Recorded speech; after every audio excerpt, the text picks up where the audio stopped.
আমাৰ সংস্কৃতিয়ে আমাৰ গৌৰৱ, আমাৰ সংস্কৃতিয়ে আমাৰ বহুমূল্য সম্পদ। কি যে ধুনীয়া এটা পৰ্ব, জোৰোণৰ কাপোৰ ভৰোৱা।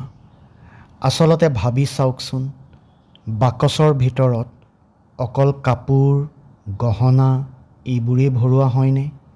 নহয়, ইয়াত ভৰোৱা হয় দুঘৰৰ মান, সন্মান, ইজন সিজনৰ প্ৰতি বিশ্বাস, মৰম, প্ৰেম, জ্যেষ্ঠসকলৰ আশীৰ্বাদ। আত্মীয়সকল মিলি আনন্দৰে, উৎসাহেৰে, নীতি নিয়মেৰে আৰু ভগৱন্তৰ আশীষ লৈ যোৱাকালি সৰু খুৰাহঁতৰ ঘৰত এই পৰ্বটো পালন কৰিলেহি।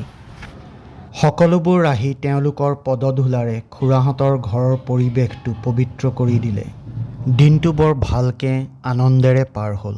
ভগৱন্তৰ ওচৰত এই কামনা, আগন্তুক দিনৰ সকলো কৰ্মখিনি ভালদৰে নীতি নিয়মেৰে যেন হৈ যায়।